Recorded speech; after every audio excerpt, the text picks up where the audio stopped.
Okay, hopefully you have watched the introductory video on rational functions, and then you watched the vertical asymptotes video. So now we're going to look at horizontal asymptotes. We saw when we looked at our original reciprocal function, the basic one, that we had a vertical asymptote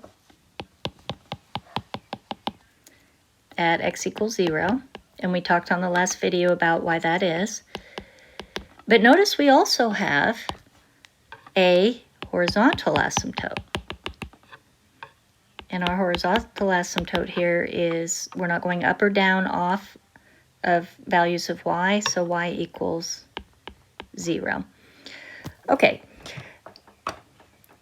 The word asymptote means the behavior of the graph. It's going to be asymptotic behavior around or against the horizontal asymptote or the vertical asymptote. But asymptotes occur for very many different reasons. We saw when we did vertical asymptotes that the vertical asymptote occurred because you can't divide by 0. And so it made the graph have that asymptotic behavior close to the zeros of the denominator. We're going to see in a minute that horizontal asymptotes occur for a completely different reason.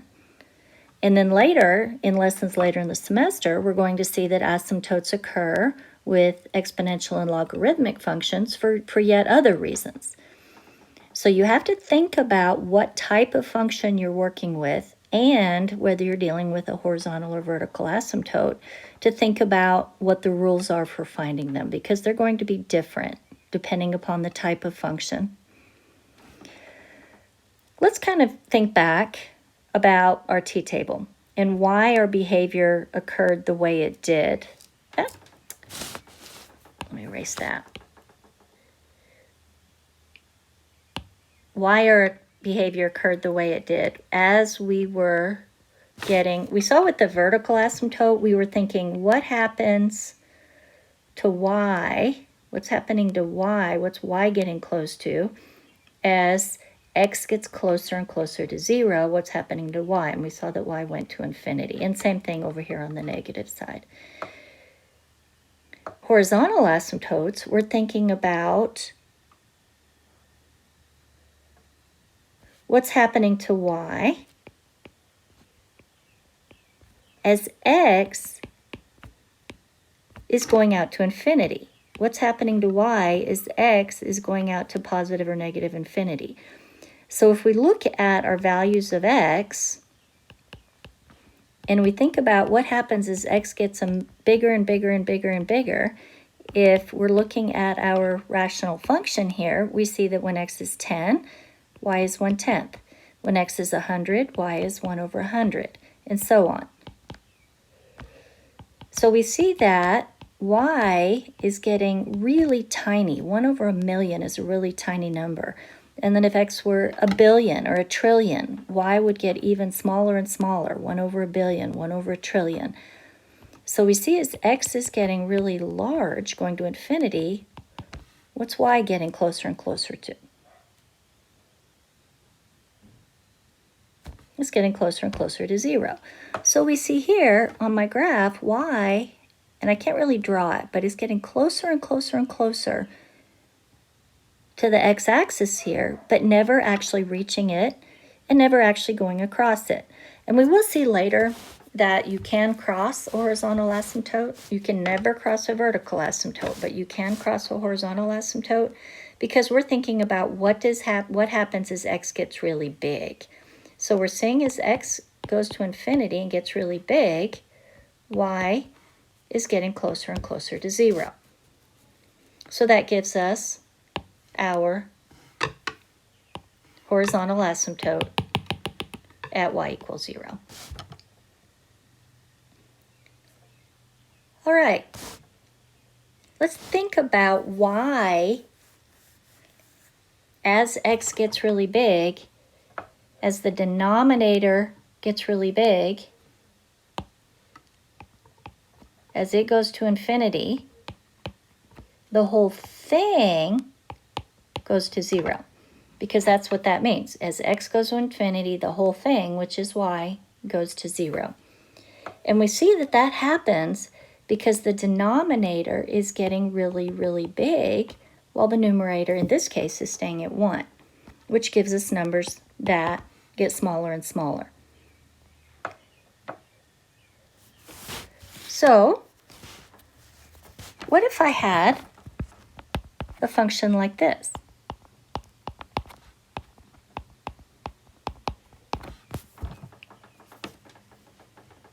We would see that as we plugged in values of x, that got bigger and bigger.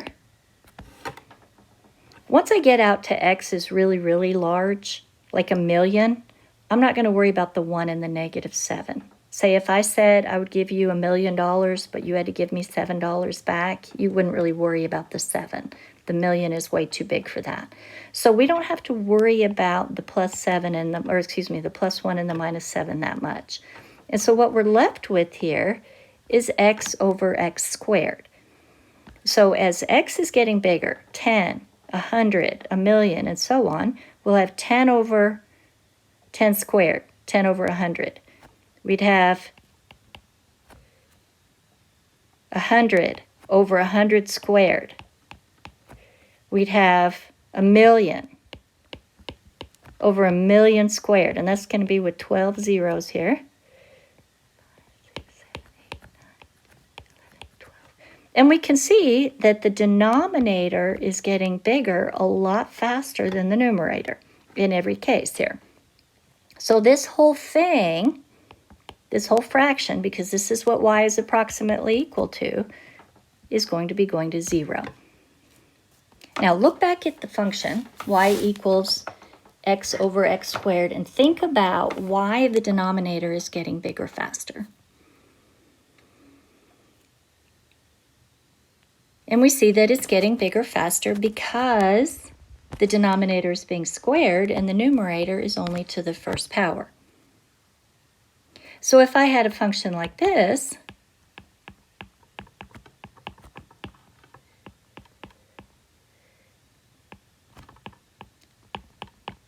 and we're not actually going to graph any with x cubed in the denominator, but if I were comparing the exponent here and the exponent here, I see that the exponent in the denominator is higher.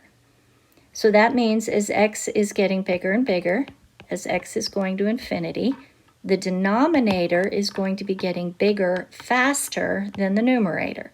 So the entire function, the whole thing, is going to go to 0. And that means that on this case up here, I didn't write it down and I should have, that the horizontal asymptote is the the horizontal line, y equals 0.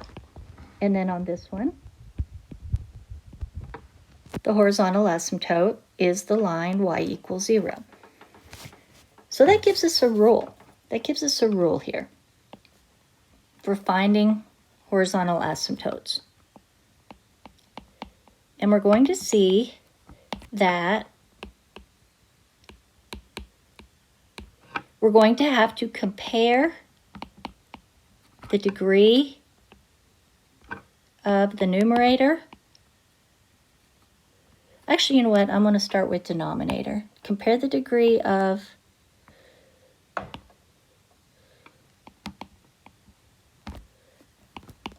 the denominator, the bottom of the rational function, to the degree of the numerator.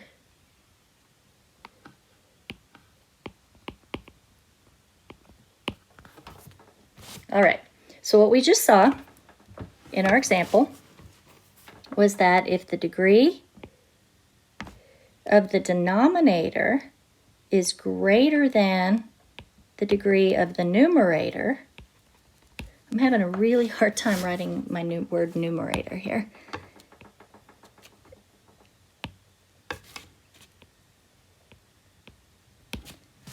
All right, so if the degree of the denominator, the bottom of the fraction, is greater than the degree of the numerator, In this case here, 3 is more than 2. In this case up here, 2 is more than 1. We saw that the horizontal asymptote was y equals 0.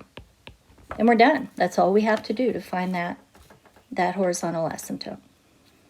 Okay, what happens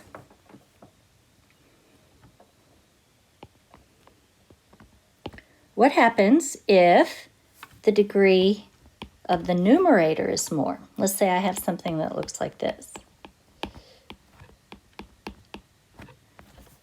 Okay, so remember we're thinking about what happens as x goes to infinity. What happens out on the far edges to the right and left on that graph?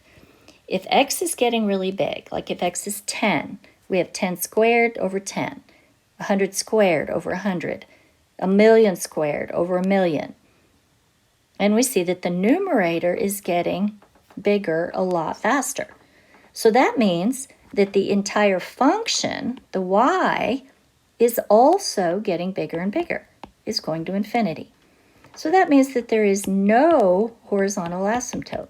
The graph is not narrowing down against some horizontal line. So what we saw here is that if the degree of the bottom, the denominator, is less than the degree of the numerator, then there is no horizontal asymptote. There can be something called an oblique asymptote that is optional content for this course, so we're not going to do oblique asymptotes. All right, we have a third case. What about if the degrees are the same?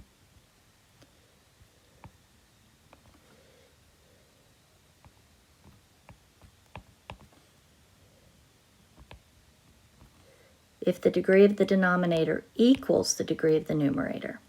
Now this is the most interesting case.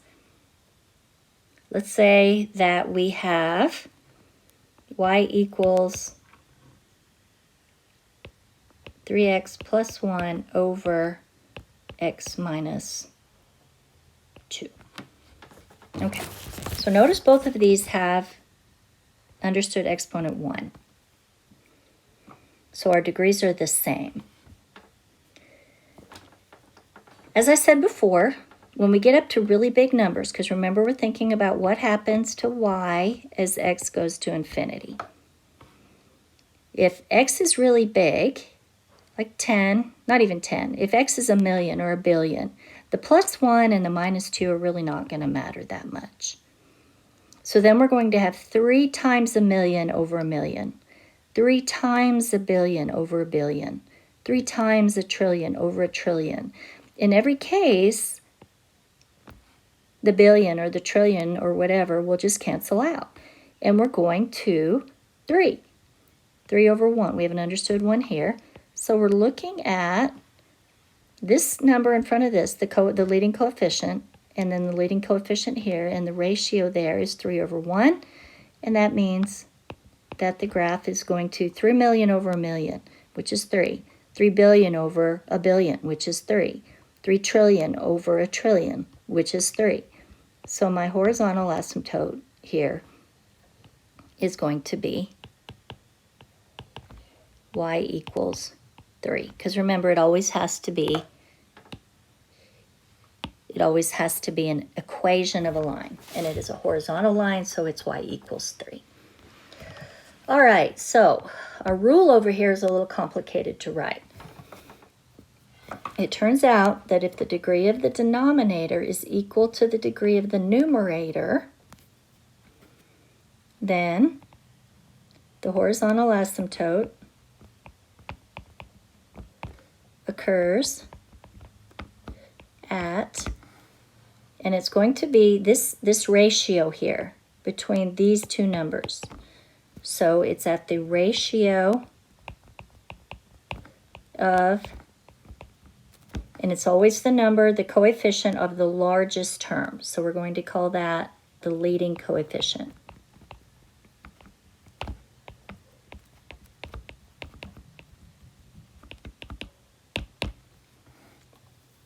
So now we know how to find horizontal asymptotes.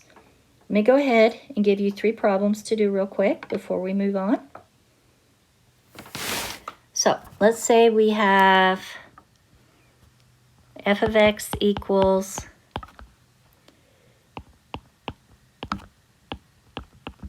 x squared minus 3x plus 4 over x minus 5. And we have g of x equals 4x squared minus 11x plus 8. And we're not going to graph these. We're just seeing how we use our rule for horizontal asymptotes.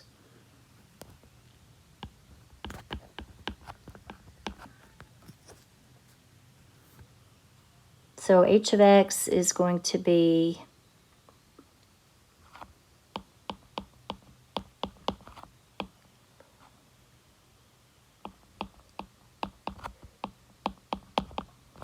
okay, so what I want you to do on each of these is just figure out what its horizontal asymptote is. And remember, a horizontal asymptote is always y equals something, or there is none.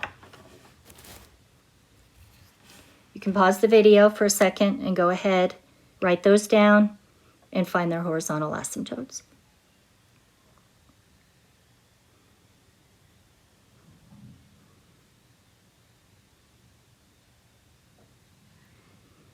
Okay, so on this first one, f of x, we're comparing our degree to our understood 1 here.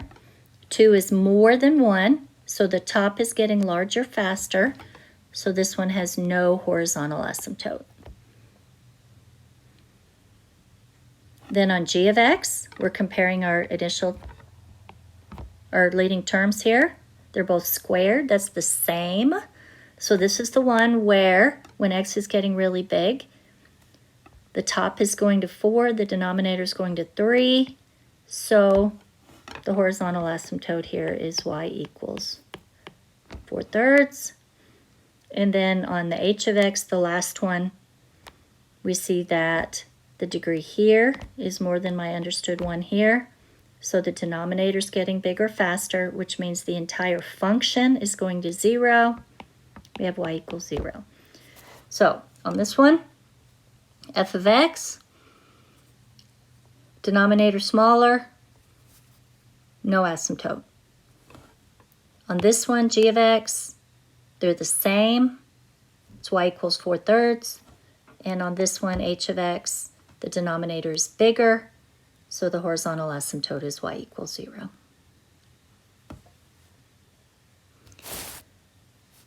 Let's go back and look at that function that we looked at earlier that you should have in your notes. So what I want you to do is go back in your notes, and I'm just going to rewrite it here. But you should have this previously in your notes. Just go back to that function. 2x plus 1 over x squared minus x minus 6. And in that lesson, we looked at why the vertical asymptotes were what they were, and we saw that x equals 3. The equation x equals 3 and the equation x equals -2 were a vertical asymptote. So you can look at that vertical asymptote video for a review of that. And we saw that if we put those on our graph here, you should have this already in your notes. You can go back to that. I'm just rewriting it, kind of recreating it real quick here.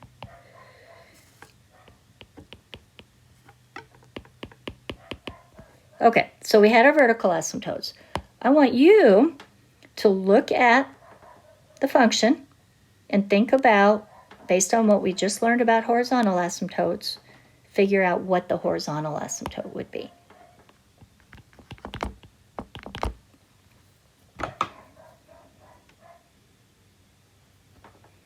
And we see, because the degree here, 2, is more than the degree here, 1, the denominator's bigger, getting bigger faster, the whole thing is going to y equals 0. So we can put our horizontal asymptote on our graph here. Y equals 0. And at this point,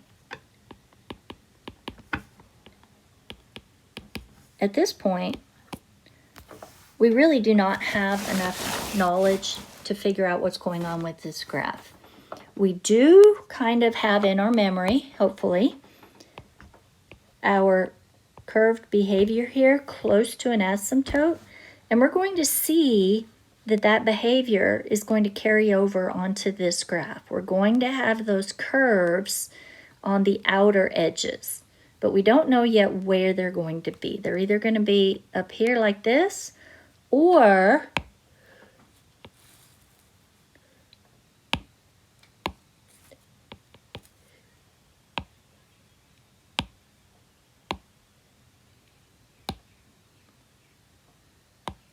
down here like this on both sides, but we don't know which yet. So later we're going to see what we can do to figure out where those curves are going to be. And we will also, in our next video, we'll look at how do we know where those curves are. We will also look at how do we know what happens here in the middle of this graph. So we're either going to have a big curve here or a big curve here, not both, and a big curve here or here, not both. And then in the middle, we'll have some different behavior, and we'll look at those in our next video.